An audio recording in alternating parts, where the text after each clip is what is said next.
इस वर्ष नहीं आ पाए कोरोना के कारण, डॉक्टर शिवांगन शर्मा और डॉक्टर दाऊजी को। तो वो अंतर्राष्ट्रीय हिंदी समिति भारत के अंतर्राष्ट्रीय अध्यक्ष हैं। और ये जो हमारी भी संस्था बनी है अखिल विश्व हिंदी समिति, ये भी उन्हीं की प्रेरणा से बनी है। अखिल विश्व हिंदी समिति न्यूयॉर्क में है, तो वहीं पर हम लोग मिले थे। यहाँ भी वो आते रहे हैं, टोरंटो बहुत साल से आते रहे हैं। तो उनके आशीर्वाद से ये सब हो रहा है। तो कुछ उनके हम लोग आशीर्वचन सुनना चाहेंगे। तो जरूर, मैं जरूर सुनना चाहूंगी। मैं भी लखनऊ से हूँ, तो मैं जरूर उनका की बात सुनना चाहूंगी।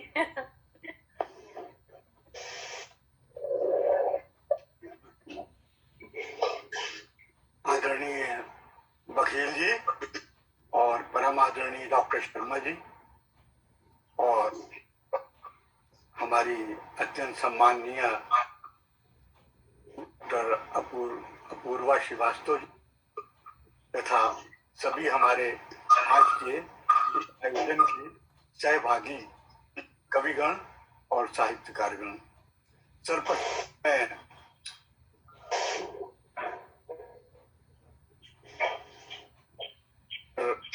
गोपाल बघेल जी को हार्दिक साधुवाद देता हूँ, क्योंकि आज देश के प्रकांडितम विद्वान एवं हमारे पूर्व राष्ट्रपति के जन्म दिवस अवसर पर आज उन्होंने यहाँ पर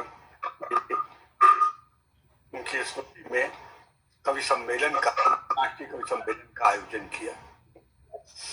मुझे अच्छी तरह याद है 1962 में जब चीन का हमला हुआ था देश के ऊपर, तो उस समय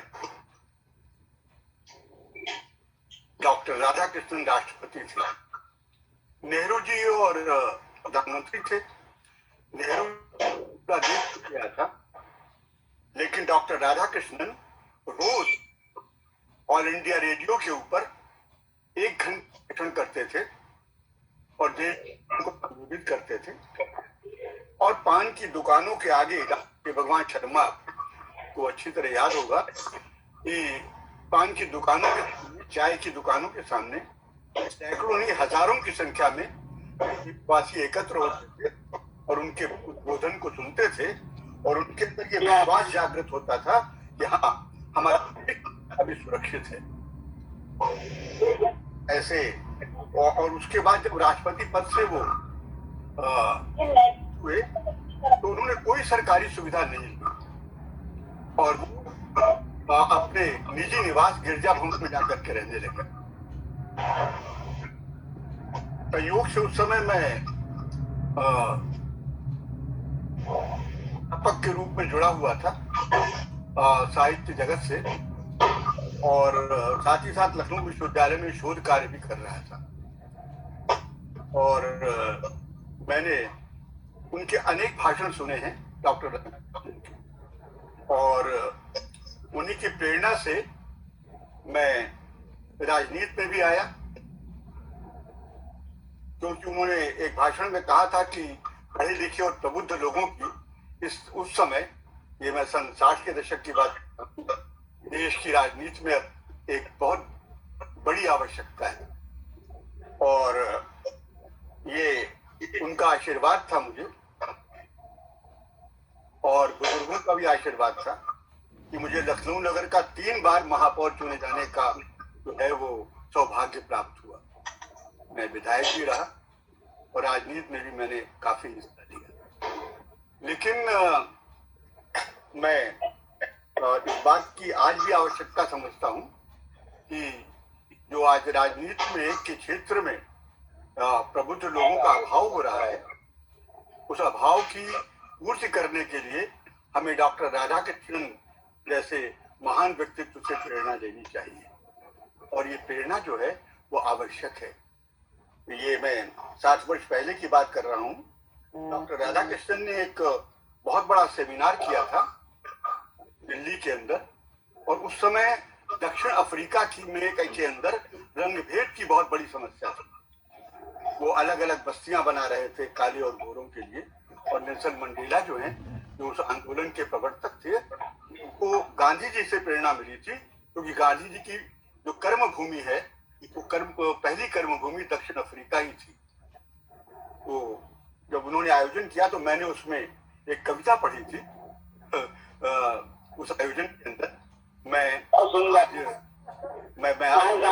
वो कविता डॉक्टर शर्मा मैं और आपकी अनुमति से और हमारी जो मुख्य अतिथि हैं डॉक्टर अपूर्णा जी, उनकी अनुमति से मैं वो कविता जो है वो आपके समक्ष प्रस्तुत करना चाहूंगा। ये थोड़ा व्यंग भी है और थोड़ा कह लीजिए कि इसके ऊपर ये रंग भेद के विरोध में एक जो प्रबुद्ध व्यक्ति को सोचना चाहिए तो उसकी सोच भी है। इसका शीर्षक है मैं तुमसे पूछता हूँ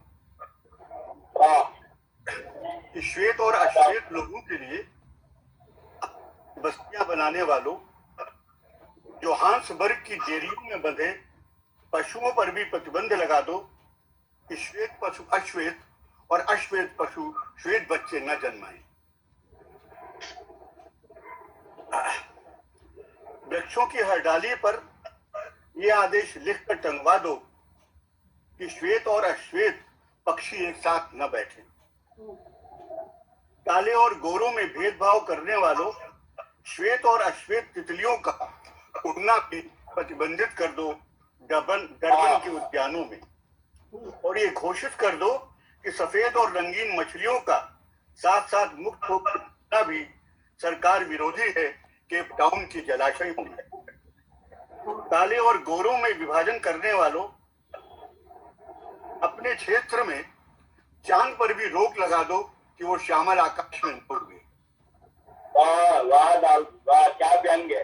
काले और लोगों में भेदभाव करने वालों, अपने क्षेत्र में चांद पर भी रोक लगा दो कि वो श्यामल आकाश में न उगे। काले और गोरों के लिए अलग अलग प्रार्थना घर निर्मित करने वालों, मैं तुमसे पूछता हूँ काले और गोरों के ईश्वर क्या दो हैं? ये कविता जो मैंने उनकी उपस्थिति में पढ़ी थी डॉक्टर राधाकृष्णन की, आज मैं उसे आपके सामने मैंने प्रस्तुत किया है। बहुत ही सुंदर। धन्यवाद, बहुत बहुत धन्यवाद। बहुत सुंदर, बहुत एक छोटी सी साहित्यिक रचना भी सुना दूं?